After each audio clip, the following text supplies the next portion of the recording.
Muito boa noite a todos e todas que estão nos assistindo agora nesse momento para participar de mais uma live promovida pela nossa seccional sergipana da Ordem dos Advogados do Brasil, que inclusive hoje comemora, né, aniversário, né, de 85 anos. Né? Já tivemos hoje pela manhã uma live comemorativa institucional efetuada pelo nosso presidente Inácio Kraus, juntamente com o nosso sempre presidente César Brito, que foi presidente do nosso Conselho Seccional e foi também presidente do Conselho Federal da Ordem dos Advogados do Brasil, na qual elevou, né, o nome do nosso estado de Sergipe, do meio jurídico do estado de Sergipe, no cenário nacional, honrando toda a advocacia sergipana.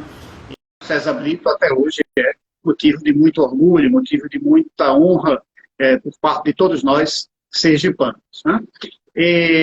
Então, nesse momento, a gente vai iniciar a live agora de noite, 19 horas, essa live que vai contar também com a participação da minha querida amiga, colega de trabalho, advogada e professora de Direito Constitucional, e também vice-presidente da Comissão de Estudos Constitucionais da OAB Sergipe, eu, presidente da Comissão de Estudos Constitucionais da OAB Sergipe. Nós, eu e a Clara, vamos hoje aqui, digamos, representar a Comissão de Estudos Constitucionais da OAB Sergipe nessa live que tem como tema os aspectos constitucionais da crise decorrente da pandemia do Covid-19, né? E vamos poder debater diversos assuntos muito importantes que permeiam essa crise na perspectiva constitucional.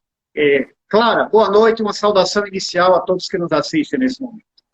Boa noite, Maurício. Boa noite a todos que estão aqui presentes, né, para esse debate tão importante nesse momento que a gente vem vivenciando, que a gente está vivenciando. Para mim, né, como representante da Comissão de Estudos Constitucionais, como vice-presidente, tendo aqui o Maurício como presidente e todos os outros membros, né, da comissão, que sempre procuramos ter esse cuidado, né, com a nossa Carta Magna, o cuidado com a Constituição, de extrema relevância, né, importância e também uma extrema satisfação da minha parte em poder estar aqui essa noite para a gente debater alguns aspectos, né? Obviamente, em uma hora a gente não tem como, né, trabalhar com tantas questões que a gente sabe que envolvem, né, o momento que a gente vem vivenciando, mas eu penso que vai ser bastante produtivo esse debate que nós vamos tratar nessa noite, né? E convido também todos os espectadores, né, telespectadores que estiverem aí nos assistindo, quem quiser tirar dúvidas, ficar bem à vontade, tem aí o canal. Obviamente a gente vai fazendo, tem alguns temas que nós vamos tratar, mas fiquem à vontade também para fazer algum tipo de interferência, né? Obviamente escrevendo, para que a gente possa depois saber como é que está, né? Se efetivamente está sendo do agrado e se a gente pode também contribuir de alguma forma com eventuais dúvidas. Excelente, Clara. Fazer uma saudação também a tantos que já nos cumprimentam, já nos acenam nessa live. Muito obrigado, colegas, muitos advogados, muitas advogadas que nos assistem, estão participando já e nos cumprimentando. Obrigado pela participação. Renovo o convite que a Clara fez para também, se precisarem, abordar alguns temas, fazerem alguns questionamentos, né? Clara, eu queria propor que a gente pudesse iniciar esse nosso debate com a seguinte reflexão. Até o presente momento, acho que já é possível que a gente aprofunde a crise na seguinte perspectiva. Já é possível extrair dessa crise algumas lições. E que lições será que a gente já consegue, nesse momento, extrair em termos de sociabilidade, de convivência sociopolítica e econômica? Lições para a humanidade inteira, né? Em termos de tipo de sociabilidade, de convivência sociopolítica, econômica e cultural, a partir do que a gente já está constatando por essa crise decorrente da pandemia global do Covid-19. Então, Maurício, particularmente eu vejo um momento que a gente está vivenciando, né, com uma forte aproximação do que eu venho desenvolvendo já há muitos anos, né, que é em relação ao princípio constitucional da fraternidade. Eu, particularmente, quem me conhece, sabe que eu já venho travando esse debate junto com o professor Carlos Augusto Alcântara Machado, aqui no estado de Sergipe, o ministro aposentado Aires Brito, no sentido de que o Estado constitucional fraternal, ele precisa se consolidar, é necessário que haja essa consolidação. E quando a gente olha para a crise, né, e que a gente vem vivenciando, na verdade, a gente está vivendo mais uma crise, só que essa crise agora escancarada num grau de vulnerabilidade social ampliado. É o que eu consigo enxergar. As nossas vulnerabilidades, elas agora estão muito transparentes. E não só agora naqueles invisíveis da sociedade, né? E a gente conseguiu com a crise descobrir que nós não temos apenas 50 milhões de dependentes no Brasil. Nós temos 70 milhões que precisam do benefício emergencial de R$ 600. Então, esse contexto de crise faz com que a gente abra os olhos para entender que a desigualdade faz com que, efetivamente, nós não sejamos livres. E esse é um ponto de reflexão bastante importante. Por quê? Porque essa desigualdade social que está muito transparente, muito evidente, né, no momento de crise, em que uns possuem e outros não, né, em que há essa situação em que alguns podem se isolar, outros nem têm direito de se isolar, porque não tem onde ficar isolado. Então faz com que a gente redimensione o problema Brasil, faz com que a gente tenha um outro olhar para com o ser humano. O ser humano, que é um outro eu, aí sim a gente começa a entender a necessidade de horizontalizar as relações.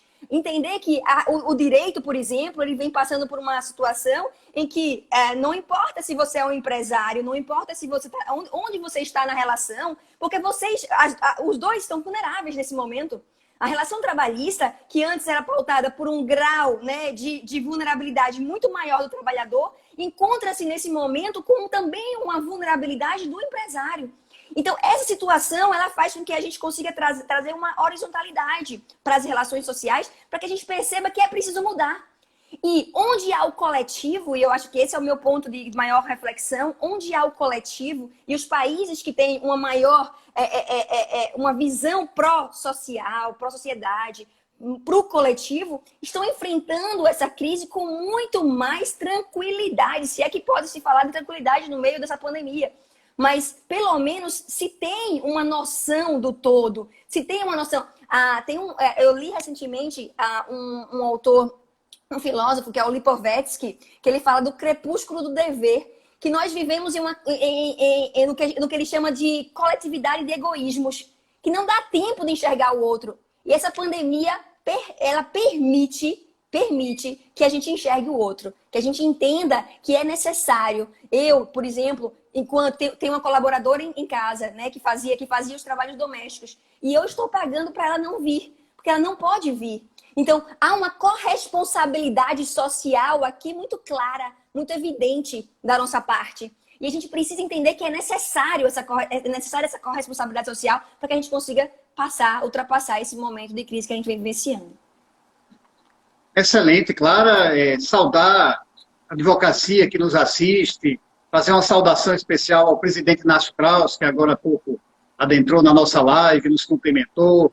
Saudação a todos os colegas e colegas que estão participando ativamente, inclusive já enviando observações, que a gente fez um roteiro, né, e no momento em que a gente chegar na abordagem que alguns colegas já estão encaminhando, aí eu procurarei incluir essas abordagens, tá?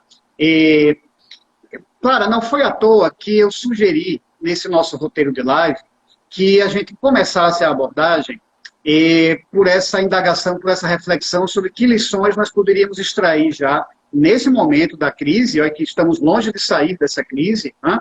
Mas já é possível extrair algumas lições.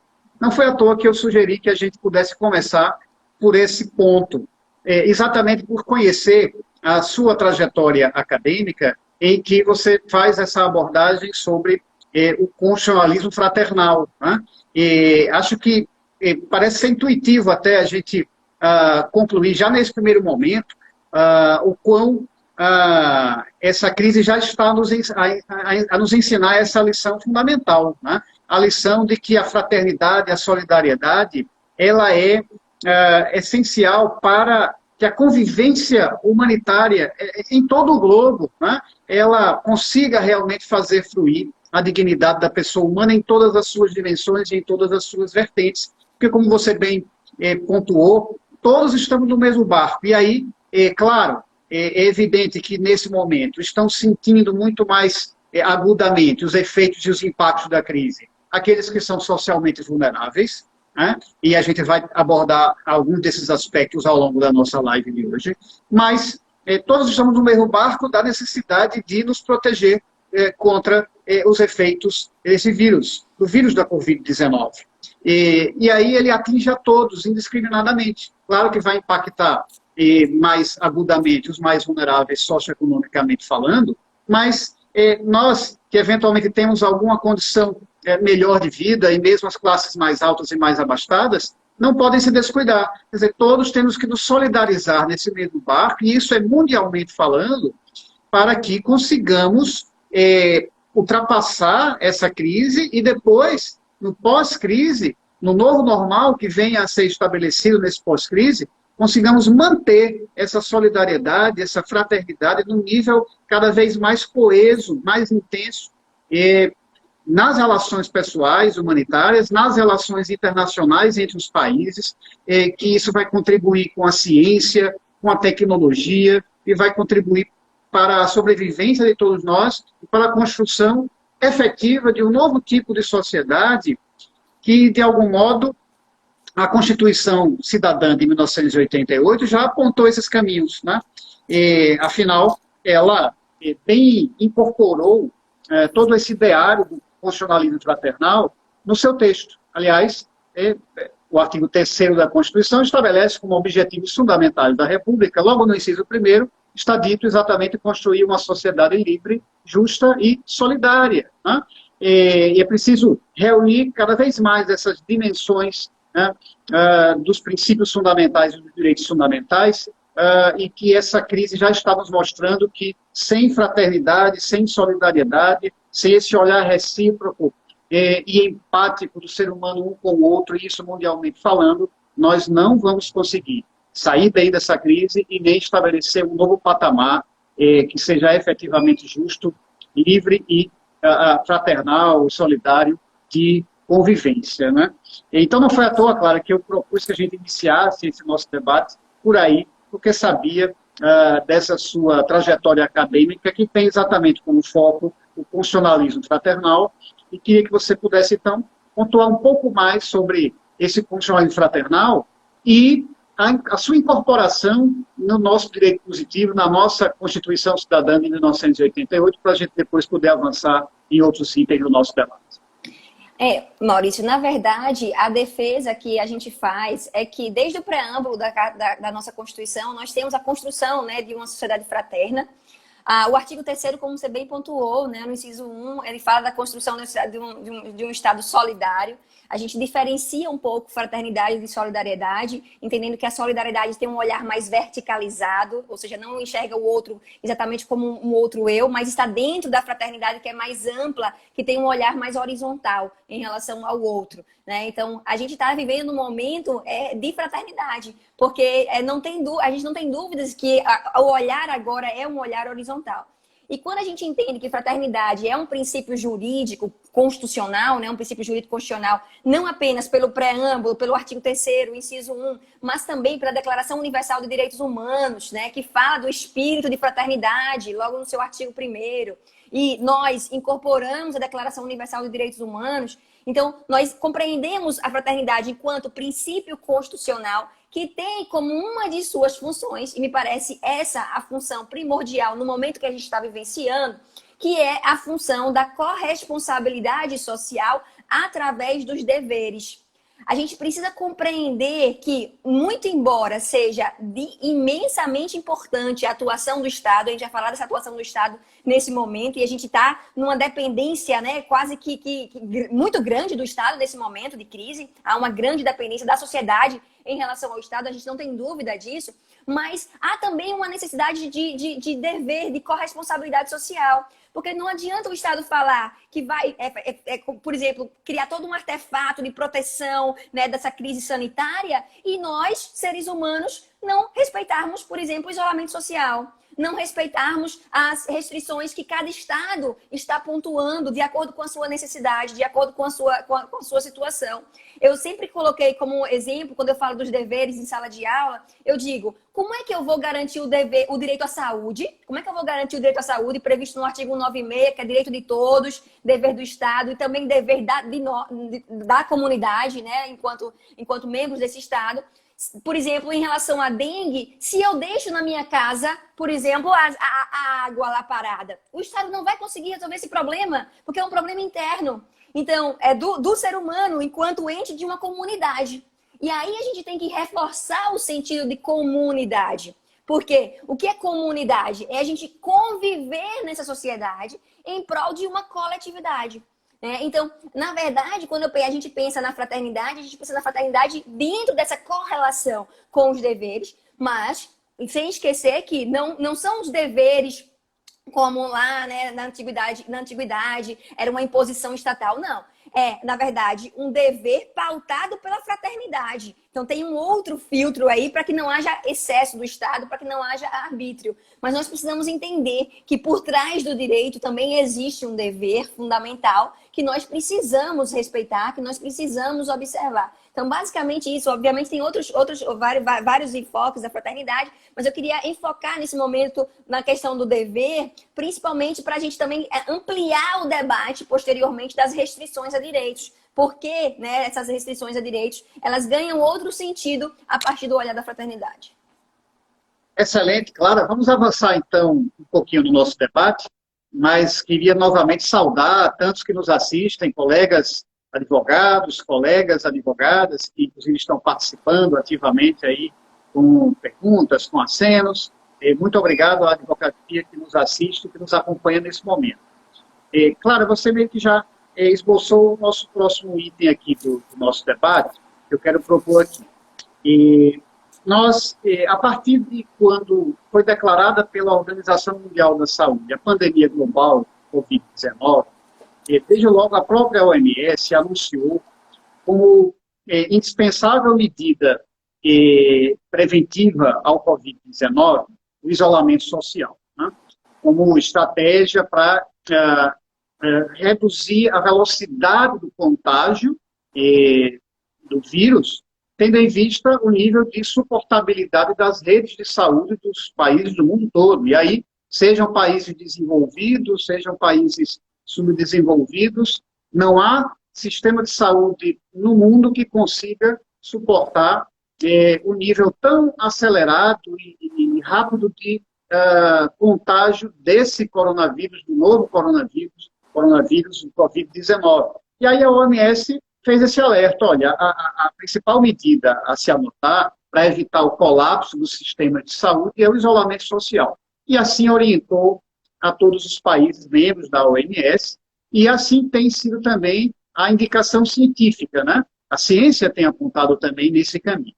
Mas, do ponto de vista jurídico e do ponto de vista jurídico constitucional, a gente vai se deparar com um conflito, né? A colisão aí entre direitos de mesma estatura constitucional, direitos fundamentais, né? Porque para determinar, e aí em variados graus, o isolamento social, desde o isolamento social apenas de quem testou positivo, né? Até o isolamento social a partir de medidas mais drásticas, como, por exemplo, decretar fechamento de comércio, suspensão de funcionamento de escolas, universidades, espaços de lazer, tudo com o objetivo de evitar a propagação rápida do vírus. Você, por outro lado, você restringe liberdades fundamentais também, a exemplo da liberdade de locomoção, da liberdade de circulação, né? nós nos deparamos aí, evidentemente, com aquele entrechoque entre, de um lado, medida que é asseguratória do direito fundamental de todos à saúde, né, que a Constituição bem assegura, como você já apontou no artigo 196, além do artigo 6º, né, como direito fundamental de todos, né, e direito à saúde e, por conseguinte, o direito à vida, né, de um lado, e de outro lado, o direito à liberdade de locomoção, liberdade de circulação, a livre iniciativa, no caso da atividade econômica. Aí nós vamos ter, para garantir tais medidas de isolamento social, vamos ter a restrição a essas outras liberdades fundamentais também. Como é que a gente pode encarar aí a validade constitucional, a proporcionalidade dessas medidas, né? Como é que a gente examina, né? Como é que a gente enxerga na perspectiva constitucional a validade constitucional dessas medidas? E olha que nós estamos caminhando. No Brasil já temos em alguns estados o chamado lockdown, né? Que é o fechamento geral mesmo, né? Com restrições bem mais severas e mais agudas à liberdade de circulação. Como é que nós podemos enxergar isso na perspectiva da validade constitucional, em jogo aí direitos fundamentais que se contrapõem, né? Queria que você fizesse uma pontuação a esse respeito, tendo como base também o princípio fundamental da fraternidade. Pronto, Maurício. Na verdade, quando a gente trabalha com restrições a direitos, não é nenhuma novidade, né, para o direito constitucional a perspectiva das restrições, né? Existem vários teóricos que trabalham com as restrições a direitos, até porque não existe direito absoluto, né? Nem a vida é absoluta no momento em que nós admitimos, né, em caso de guerra, por exemplo, a pena de morte no Brasil, né? Então, enfim, a gente não tem um direito absoluto e por não termos direitos absolutos, nós temos a possibilidade de restrição a direito fundamental. O que deve ser colocado, né, em debate, o que a gente tem que observar com muita cautela, é que, muito embora seja possível a restrição a direito fundamental, nós não podemos...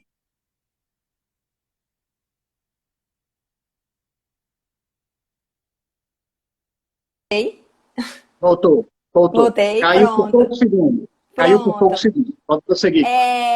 Então, justamente por conta dessa necessidade de proteção do ser humano e garantia de direitos, nós não podemos permitir que o Estado se exceda.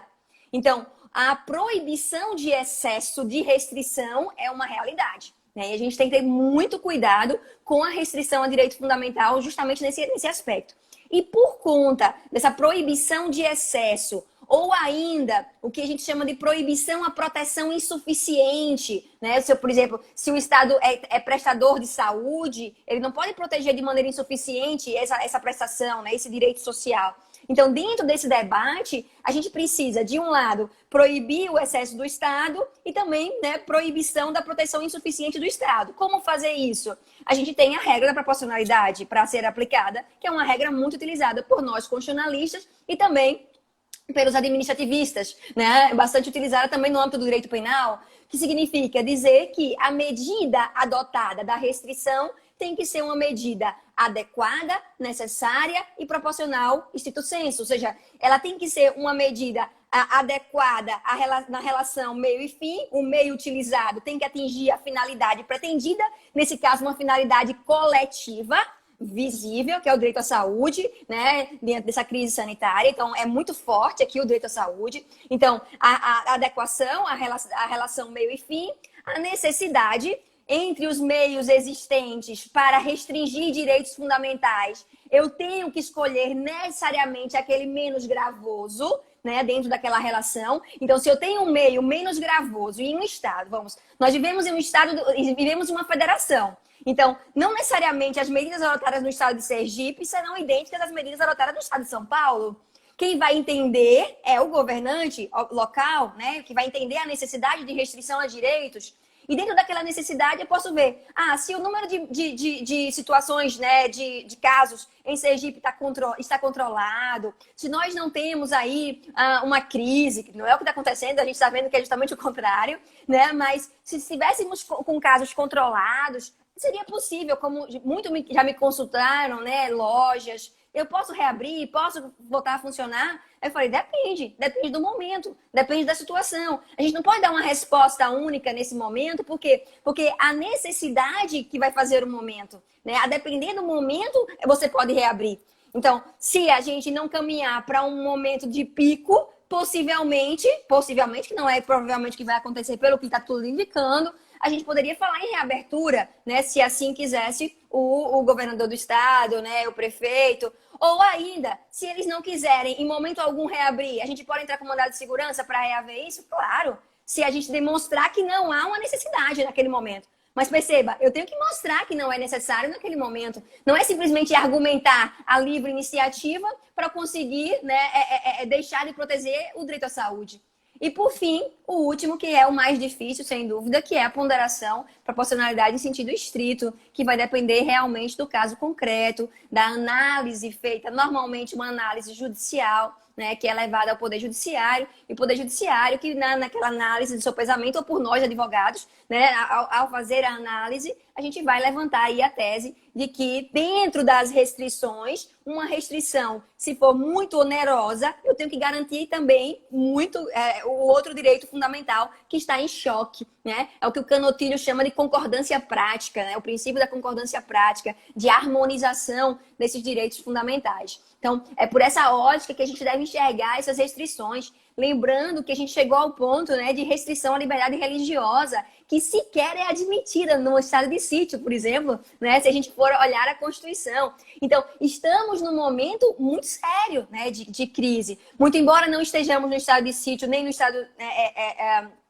de defesa, estamos vivendo um estado de calamidade pública bastante sério, né? Bastante sério, em que essas restrições a direitos, elas são restrições, sim, possíveis, e nós, enquanto sociedade, né, nós, enquanto integrantes dessa sociedade, temos que entender que existe uma corresponsabilidade social, e aí voltamos para as questões dos deveres, né? Existe também aqui o debate do dever de proteção estatal. O Estado ele pode fazer isso porque tem a teoria do dever de proteção, então o Estado tem que proteger, mas a sociedade também tem deveres em relação a esses direitos fundamentais, já que lá no artigo 5º, quando a gente visualiza o artigo 5º, a gente vê direitos e deveres individuais, e não apenas direitos, né? Então, a própria Constituição, ela fala de dever, não em muitos momentos, mas ela traz pontualmente deveres, e, sem dúvida, saúde é um dever da coletividade, como família, né, o cuidado com o idoso e etc. Excelente, Clara. E a gente concorda muito nessa abordagem. E foi bom você mencionar até a questão do estado de defesa, estado de sítio, até para a gente tentar exemplificar um pouco mais esse aspecto da validade ou invalidade de algumas medidas em vista à proporcionalidade, né? Porque, por exemplo, proporcionalidade, como você bem pontuou, a adequação, a necessidade, né? Porque, por exemplo, a gente, acho que é consenso até de que isolamento social, quarentena, fechamento de comércio, isso é embasado em dados científicos, da necessidade de contenção da velocidade do contágio por causa da capacidade de suportar, o sistema de saúde suportar eventuais pacientes que precisem chegar a usufruir dos leitos de UTI com respiradores, com ventiladores. A gente consenso nesse sentido de que essas medidas elas são adequadas para alcançar o fim desejado, né?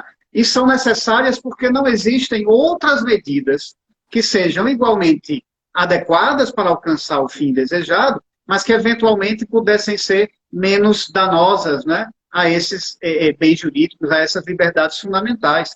Mas aí a gente poderia colocar o seguinte, falou-se até no início, há 2 meses, que o presidente da República teria encomendado pareceres sobre a possibilidade de decretar estado de sítio, né? Ora, as medidas genericamente previstas na Constituição, que podem ser adotadas, inclusive restritivas de direitos fundamentais, em caso de decretação de estado de sítio, várias delas, elas nem teriam adequação para garantir isolamento social, por exemplo, a violação do sigilo de comunicações, né? A violação à liberdade de associação, por exemplo, né? Essas medidas não teriam nem adequação, não teriam finalidade de alcançar o bem a ser protegido e, ao mesmo tempo, e por isso mesmo, restringiriam demasiadamente as outras liberdades fundamentais, né? Então, foi muito bom você ter colocado esse ponto, porque a gente faz exatamente esse cotejo, né? As medidas que têm que ser adotadas, do ponto de vista jurídico, a gente deve examinar se elas têm aptidão para alcançar o fim desejado, e o fim desejado é a proteção da saúde de todos nós, né? Como direito fundamental de todos nós, para garantir que o sistema de saúde consiga suportar as demandas que inevitavelmente vão chegar, e a necessidade dessas medidas, se não existiriam outras medidas eventualmente menos danosas, menos gravosas, né, aos direitos fundamentais de todos, né, principalmente ao direito fundamental à saúde e à vida. Tá? Saudar, mais uma vez, a todos que nos assistem, advogados e advogadas, saudar a querida vice-presidente Ana Lúcia, muito obrigado pela sua audiência, pela sua participação, né? A todos que estão aí enviando perguntas, a gente está percebendo essa participação muito rica e muito produtiva acerca do que a gente vem abordando, claro. E a gente pode prosseguir um pouco ainda nessa toada de medidas e a validade das medidas à luz do princípio da proporcionalidade. A gente pode, e eu fui indagado muito sobre isso, a questão da máscara, né? E pode haver essa exigência, essa imposição do uso da máscara em vias públicas, né? Juridicamente é válida essa imposição. Eu mesmo, ao me dirigir hoje aqui à sede da seccional, desde sair de casa, ao sair do meu apartamento, já no corredor de acesso ao elevador, já estava de máscara. Desci o elevador todo de máscara, vim aqui, só tirei a máscara quando cheguei aqui, nesse momento de estar aqui para participar dessa live, né? E ao sair vou fazer esse processo novamente de máscara até retornar à minha residência. E aí, existe validade jurídica para essa imposição do uso de máscara? Alguém pode resistir a isso? Alguém pode, por exemplo, sair às ruas e fazer compras no supermercado, por exemplo, e resistir ao uso da máscara, alegando o direito individual e que isso seria uma violência ao seu direito individual de não poder se submeter, não ter que se submeter ao uso da máscara? Como é que a gente pode falar um pouco mais sobre esse exemplo do uso da máscara? É um exemplo muito interessante, Maurício, no momento em que, efetivamente, o uso da máscara, ele realmente, para nós que não somos da área de saúde, ele incomoda um pouco. A gente não vai dizer que estamos em casa, né, felizes, utilizando máscaras, não é bem assim, né? Essa não é a realidade. Mas o que me parece, e para mim não há dúvidas, né, de que se o Estado entende pela necessidade, mais uma vez, né, observando estudos, no sentido de que há uma eficiência na proteção do indivíduo. Perceba, o Estado tem o dever de proteção do indivíduo. Então, se ele tem esse dever, ele pode sim tomar uma atitude no sentido, né, de criar um ato normativo de restrição a direitos, já que, e é um direito individual meu, já que nós vivemos em um Estado de direito. E no Estado de Direito não existe liberdade absoluta. A nossa liberdade é uma liberdade que vai até a liberdade do outro. E se eu estou sem máscara, eu posso contaminar o outro. Então, na medida em que eu posso contaminar o outro, eu tenho que pensar, se eu posso contaminar o outro, eu não tenho esse direito mais. E aí vem a noção da corresponsabilidade social e a noção do direito-dever, né, do indivíduo. Por quê? Porque eu tenho o dever de sair com máscara nesse momento para que eu não contamine o outro. E é direito do outro a saúde, né? Então, essa relação é uma relação muito próxima nesse momento para que a gente compreenda que nós vivemos em uma comunidade. E dentro dessa comunidade, a gente precisa proteger a todos. Eu queria fazer já um adendo, né? Quando a gente estava falando, né, da questão das restrições a direitos, me veio muito forte, e eu tenho recebido bastante, né, ligação, como a gente trabalha muito nessa linha, né, do direito constitucional, dessa questão das restrições, dos limites, das possibilidades, só para a gente lembrar que a nossa atuação nesse momento é extremamente importante na proibição do excesso do Estado. E a gente tem visto isso com muita tranquilidade, com muita clareza, no momento em que a gente vê, né, uma tensão visível, né, uma tensão democrática nas decisões do Poder Judiciário, em especial aqui as decisões do Supremo Tribunal Federal, que a gente poderia até entender que estamos vivendo um momento de jurisprudência de crise, literalmente, pela velocidade das decisões, né, para contenção, né, para que a separação dos poderes ela consiga efetivamente acontecer e que o Estado Democrático de Direito seja preservado nesse momento.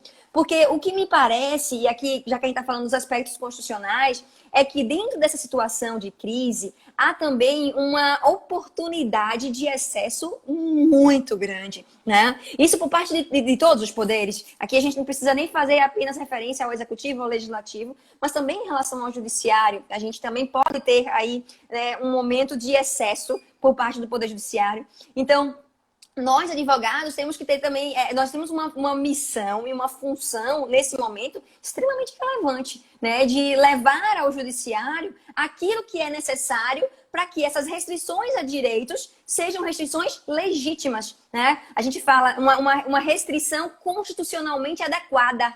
Será que essa restrição é constitucionalmente adequada ou não? E a gente já viu algumas restrições, né, que o Supremo Tribunal Federal decidiu não serem adequadas, né? A exemplo do compartilhamento de dados por IBGE, né? Então, assim, uma decisão que me parece acertada, né? Mas uma decisão que, se nós estivéssemos em outro momento, o Supremo daria com muito mais tranquilidade. E ele precisou dar uma decisão em 15 dias, eu diria, né? Então, da decisão... Uma ação, Clara, desculpe interromper, que foi uma ação de iniciativa do Conselho Federal da OAB.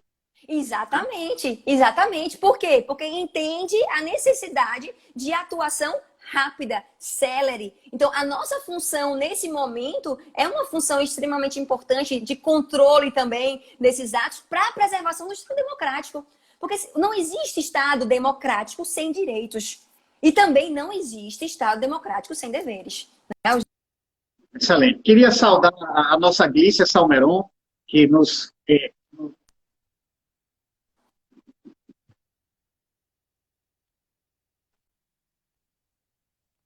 Clara, a sua conexão está dando um probleminha agora nesse momento.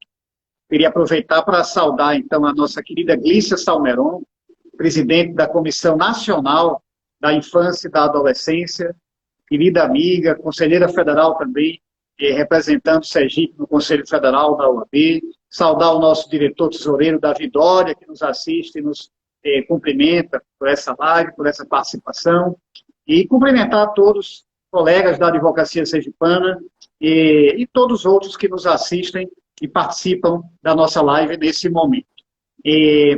Clara, eu queria prosseguir, acho que a sua conexão voltou, já foi restabelecida, sim, né?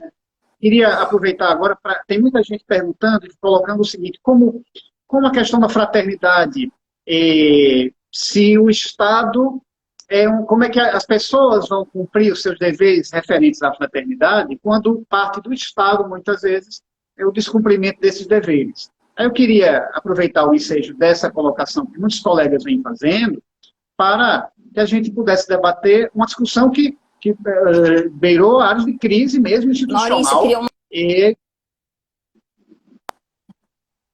que foi a questão da competência, né? Da competência para a adoção das medidas preventivas ao Covid-19 e a questão da competência de quem seria a competência para adotar tais medidas. A conexão da Clara está dando algum problema.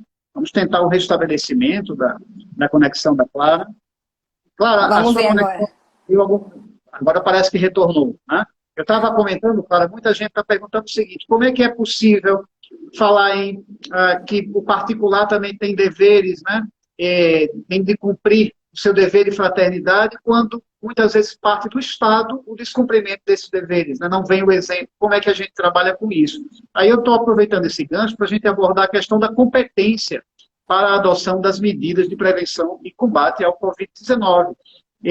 Porque nós tivemos aí situação que beirou a crise institucional, quando de um lado nós tivemos o presidente da República usando da sua expressividade institucional da presidência da República, claramente colocando ser contrário às medidas de quarentena decretadas pelos governadores e os governadores mantendo tais medidas e impondo tais medidas. E aí você teve uma espécie de ameaça velada do presidente da República, da União, de querer passar por cima dessas medidas de quarentena determinadas no âmbito dos estados, e nós tivemos, então, uma discussão sobre a competência, afinal de contas, de acordo com a Constituição, de quem é, então, a competência para cuidar da saúde pública, cuidar da assistência pública. Queria que você falasse um pouco para todos que nos assistem, um pouco essa temática da competência constitucional para a adoção de medidas de prevenção ao Covid-19. Ótimo, Maurício. Bom, em relação ao primeiro questionamento, né, a questão da fraternidade e o cumprimento, né, desses deveres, de fato, a gente tem aí uma missão, que é uma missão árdua quando a gente pensa em sociedade. Né? Em sociedade, a gente não tem como dizer que efetivamente as coisas vão acontecer da forma, né, como a gente deseja, já que é um objetivo, né? É um objetivo a ser observado. A gente consegue explicar, a gente consegue dar uma resposta, a gente consegue, muitas vezes, por exemplo, eu não posso coagir o outro a ser fraterno. Isso não existe, né? Não existe coação na fraternidade. A fraternidade, ela parte do pressuposto do reconhecimento do outro, da alteridade, da empatia, né? Então, a gente não tem como trabalhar com essa perspectiva numa ordem, né, de coação. A gente tem, a partir dos deveres, filtrado pela fraternidade, aí sim impor algumas condutas, né, para o cidadão, quando é necessária essa imposição de condutas, né? Mas caso contrário, a fraternidade ela vai surgir da reciprocidade, né? Ou seja, e a gente está vivendo muito, muito claramente, né, um momento de o que a gente chama de solidariedade recíproca. Tem que haver a solidariedade recíproca, né? Ou seja, por mais que eu esteja dentro em relação ao outro, numa situação de até uma possível, né,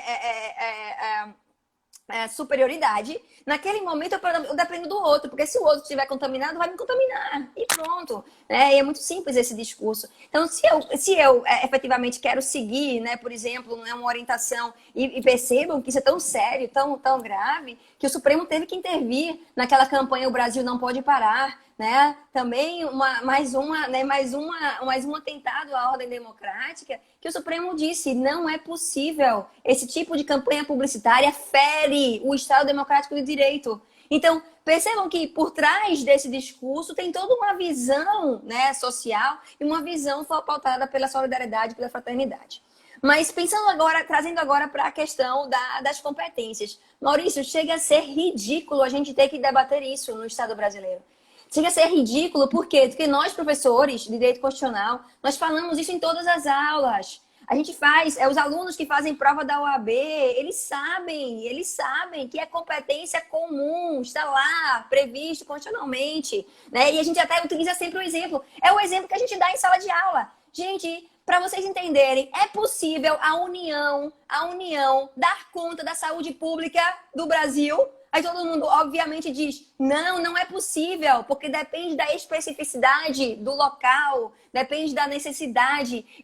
O Estado de Sergipe tem uma forma de tratar a saúde pública, o Estado de São Paulo tem outra forma de tratar a saúde pública, e depende da localidade. A gente aplica o princípio da regionalidade nesse aspecto, ou seja, a competência é claramente comum e concorrente no aspecto legislativo, né? Então, compete aos estados suplementar a norma geral da União. Então, o presidente faz o decreto e nos estados, os governadores vão editar decretos complementando, né, ou suplementando, dependendo da situação, né? Se efetivamente não tiver uma normatização, ele pode ir lá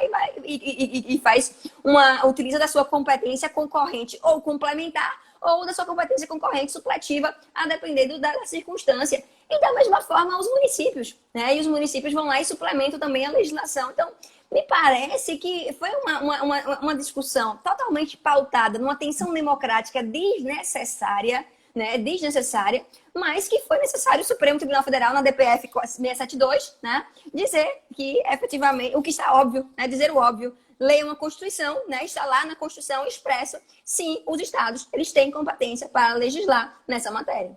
Ponto. Essa DPF também proposta pelo Conselho Federal da OAB. Né? Exatamente. Nos orgulhou a todos nós, essa atuação da OAB nessa crise tem sido muito proativa, muito propositiva, né? E muito, muito relevante mesmo. Né? E, a propósito, eu quero complementar, claro, um pouco da sua fala quanto à questão da competência. É realmente um absurdo que tenha sido discutido. Eu preciso o Supremo Tribunal Federal dizer: União, você tem que respeitar as medidas dos estados, porque a competência é comum, né, administrativamente e legislativamente ela é concorrente. Né? Mas, dessa parte da competência, a gente dá um gancho para um outro aspecto do nosso debate, que é o seguinte: a União também tem competência para atuar nessa crise, na saúde, para cuidar da saúde. Então, a União precisaria coordenar essa atuação nacional em cooperação com os estados, observando as especificidades regionais, dando o suporte necessário, né, de compra de equipamentos, de fornecimento de materiais. Né? Mas, além de tudo, a União precisaria perceber uma outra obrigação constitucional decorrente de todo esse processo, toda essa crise que nós estamos enfrentando, que é a seguinte: nos estados em que foi necessário adotar quarentena, e em alguns já vai começar o lockdown, em alguns até já começou, é evidente que isso causa efeito socioeconômico. Né? O comércio deixa de funcionar, a atividade econômica deixa de gerar tributação, por exemplo, ICMS para os estados, cai a receita dos estados. É evidente que você tem uma paralisação parcial ou quase total da economia, com efeitos socioeconômicos muito danosos e muito relevantes. Aí, a necessidade de atuação da União social, a concessão do benefício emergencial, né, de auxílio emergencial, que até o Poder Executivo de início queria fornecer um valor de R$200. Foi o Congresso Nacional que ajustou esse valor para R$600, um valor mais adequado a essas necessidades prementes. Né?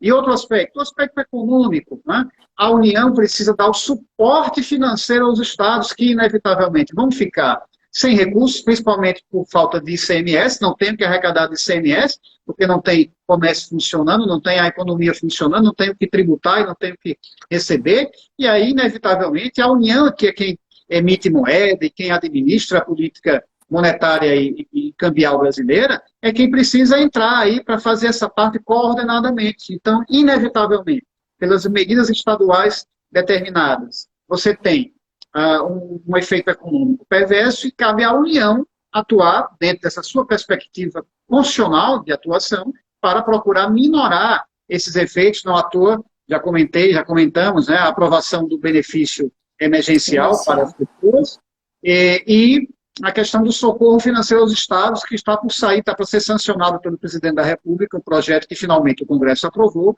estabelecendo essa compensação aos estados. Né? E aí nós teríamos uma atuação concertada, né? Uma atuação coordenada, como a Constituição manda, de União, estados e municípios, todos os entes federativos atuando dentro das suas especificidades, atuando para conjuntamente prevenir os efeitos do Covid e combater o Covid em nome da proteção da saúde, mas também da proteção da igualdade, né, da soberania econômica de todos nós. Né? Muito importante esse aspecto também. Né?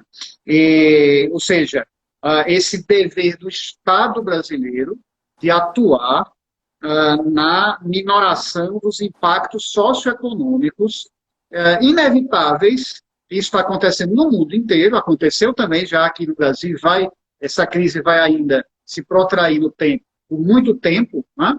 E essa atuação coordenada, então, do Estado brasileiro, a Federação Brasileira, com os instrumentos de política socioeconômica, né, dentro de uma perspectiva do Estado social-democrático de direito, né, para garantir, principalmente, aqueles que mais precisam e são os mais impactados nesse momento, que são os trabalhadores, os desempregados, os desassistidos, né? Mas também a atuação visando a economia e o meio econômico para procurar garantir com que, ao sair dessa crise, a gente não saia tão afetado, numa recessão tão brutal como parece delinear. Então, eu queria que você falasse um pouquinho também sobre essa atuação do Estado necessária dentro da perspectiva do Estado social democrático de direito, para combater os efeitos da crise. Eu vou falar rapidamente, Maurício, estou vendo que a gente já está dando nosso tempo final já. Mas, assim, o que me parece, e para mim fica muito claro, é como o nosso federalismo cooperativo não é uma realidade, né? E dentro desse cenário atual, isso está muito mais evidente, né? A gente tem, na verdade, ainda um federalismo extremamente centralizador, né, na União, que quer ditar as normas, que quer ditar as regras e que deixa os estados numa situação de vulnerabilidade muito grande, a depender aí, né, a gente já tem vários exemplos que o estado praticamente tem que mendigar a União, né, que se tome alguma decisão, assim, dava realmente uma dor ver, por exemplo, né, o prefeito de Manaus fazendo um pedido de, por favor, venham aqui ver a situação. Isso assim, sabe? Pedir intervenção. Ele pediu intervenção, gente. Então, assim, a gente chega ao ponto de ver... sabe, o administrador, ele não consegue agir, não consegue atuar sem a União, e a gente não tem um federalismo de cooperação, ao contrário, né? A gente tem um federalismo de muita imposição, de muita... Enfim, então, dentro dessa tensão democrática, fica muito difícil agir, né? E é necessário agir, é necessário coordenar. Quando a gente estava caminhando bem com o ministro de Saúde, muda o ministro de Saúde, né? O ministro de Saúde estava coordenando visivelmente todas as secretarias estaduais, estavam com ele. Enfim, é muito complicado quando a gente tem um excesso, né, de poder e aí institucional, né, na mão do executivo, a ponto de deixar que a gente fique numa situação de grande vulnerabilidade social. E é o que a gente tem vivenciado, né, nos últimos tempos, infelizmente.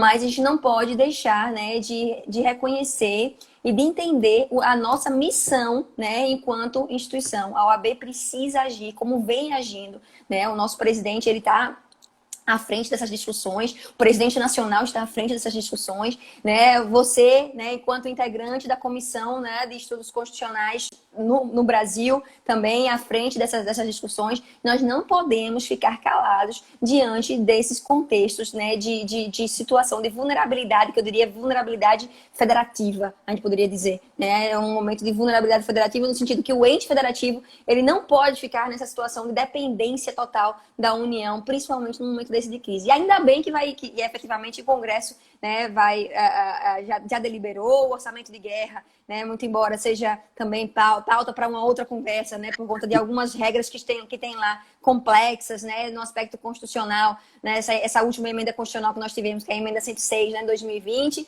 mas a gente precisa aqui, né, abrir os olhos e nunca deixar, né, que esse debate, né, seja um debate inócuo. Nós precisamos levar à frente, continuar debatendo, continuar levando as questões até o Conselho Federal para que as medidas sejam tomadas e entender o nosso papel atual, né, dentro desse estado de crise que nós estamos vivendo, esse estado de emergência, de calamidade pública, né, mas que nós não percamos a esperança, né, dentro desse Brasil. Nós não podemos perder essa esperança. É um momento difícil para todos nós, né? Ninguém está isolado nesse momento. Todos nós estamos, como o Maurício bem pontuou, todos no mesmo barco. Obviamente, né, que uns com um pouco melhor condução do que outros, porque vivemos no Brasil, não temos outra alternativa. O Estado fraternal não é realidade ainda e vai demorar muito para ser realidade. Há muito, né, para se percorrer para que esse Estado fraternal seja realidade, mas a gente precisa acreditar e fazer a nossa parte para que isso aos poucos aconteça. Perfeito, Clara. Cumprimentar a querida Hermosa, presidente da Caixa de Assistência dos Advogados, das Advogadas. Hermosa, obrigado pela sua audiência, por assistir a nossa live. Cumprimentar tantos que nos assistem, nos assistiram esse tempo todo, contribuindo com questões, com colocações, com indagações. Cumprimentar a querida colega Tatiana Goulart, colega conselheira federal, né? Cumprimentar o Tiago, cumprimentar a Bruna, enfim, a todos que participaram construtivamente desse nosso debate. Clara, já caminhando para o final, queria te pedir, então, que fizesse uma saudação final, uma pontuação final, que eventualmente possa ser alguma mensagem de otimismo e de esperança, mesmo diante desse cenário tão difícil para todos nós. Bom, Maurício, eu queria agradecer, né, a oportunidade de a gente estar aqui nessa noite debatendo. Eu acho que essa também é uma função nossa, né, enquanto Comissão de Estudos Constitucionais, né, eu cumprimento todos os nossos colegas, né, então Fernando Monteiro, a Paula, a Cristiane, né, que não puderam estar presentes, mas que estão exatamente, né, que muito contribuem, né, para os nossos debates, né, da Comissão de Estudos Constitucionais. E eu gostaria de dizer para todos que a gente não pode, de fato, como eu tinha dito, né, perder a esperança mesmo, né, que efetivamente as coisas vão passar. Tudo, a gente não esperava isso, né? Temos que tentar enxergar o lado positivo, né, dessa crise, tentar entender como, né, você vê a velocidade, né, da tecnologia, o que a tecnologia tem feito efetivamente, né, esses debates, muitas vezes eu e Maurício não teríamos condições de travar esse debate essa noite porque estaríamos em sala de aula ou em um outro momento, né, enfim, em tantos trabalhos externos, né, mas esse momento permite, muito embora a gente esteja lecionando, né, através dos meios digitais, mas permitem que a gente consiga adequar a agenda, porque as coisas ficam um pouco menos, né, menos invasivas, no sentido que eu tenho que correr para aqui, correr para ali. Na verdade, a gente não pode correr para lugar nenhum nesse momento. temos que aguardar e trabalhar, né, de onde estamos, né, de home office, atendendo pontualmente a quem precisa ser atendido presencialmente, mas uma coisa muito pontual, justamente para preservar aqui a saúde de todos. Então, me parece que esse é um momento de reflexão, é um momento de olhar para dentro, né? Cada um individualmente e coletivamente, principalmente, né? Nós precisamos entender que nós vivemos em uma comunidade e, como comunidade, nós temos responsabilidade em relação ao outro. Não importa se o outro é o presidente da República, não importa se o outro é governador, não importa se o outro é aquele pedinte na rua que hoje não tem mais como nem sequer pedir, porque nem mesmo as pessoas que passavam por aquela rua e que davam aquela esmola estão passando mais por aquela rua. Então a gente precisa entender que esses invisíveis, eles precisam se tornar visíveis. E nossa sociedade, ela só se concretiza, e o Estado Democrático só se concretiza quando, minimamente, essas pessoas tenham acesso, né, à saúde, à educação, né, para que elas consigam efetivamente ser livres. Porque a liberdade, ela não existe sem igualdade e não existe também liberdade sem a fraternidade. Isso está sendo muito claro nesse momento que a gente está vivenciando. É isso, Clara, excelente. E o constitucionalismo fraternal, ele meio que sintetiza, né, toda essa preocupação com o Estado social democrático de direito, com a garantia das liberdades, com a garantia da igualdade material e real, né? E nós temos aí uma perfeita síntese com o constitucionalismo fraternal, que a gente começou por aí, não é? E a gente vai terminar por aí, é meio caminho. Clara pontuou bem, não temos ainda, mas temos um instrumental jurídico constitucional necessário para fazer com que avancemos nesse sentido e que sejamos motivados mais ainda a isso, a perseguir isso, pelo que estamos percebendo nessa crise mundial, né, decorrente da pandemia do Covid-19. Agradecer, então, a todos que participaram dessa live, a Advocacia Sergipana, aos diretores, conselheiros que participaram com perguntas, com indagações, enfim, a todos que nos assistiram. Agradecer a Clara pela participação tão produtiva, muita gente saudando aqui, Clara, você e a sua participação tão ilustrativa, tão ilustrada, né? Com conhecimentos bem consistentes apresentados ao debate. E agradecer ao presidente Inácio Kraus por ter nos propiciado participar aqui enquanto representação da Comissão de Estudos Constitucionais para debater esse tema, ou esses temas, esses aspectos tão relevantes para o momento que estamos vivendo. Desejar, então, a todos e todas um forte abraço, e essa live ela fica disponível, posteriormente vocês podem acessar por 24 horas ainda no perfil da OAB no Instagram e possam até compartilhar para que outros possam assistir, quem não pôde assistir ao vivo nesse momento. Gente, muito obrigado a todos e todas pela participação, muito obrigado, Clara, por essa participação. Uma boa noite a todos e todas, saudações. Tchau, gente.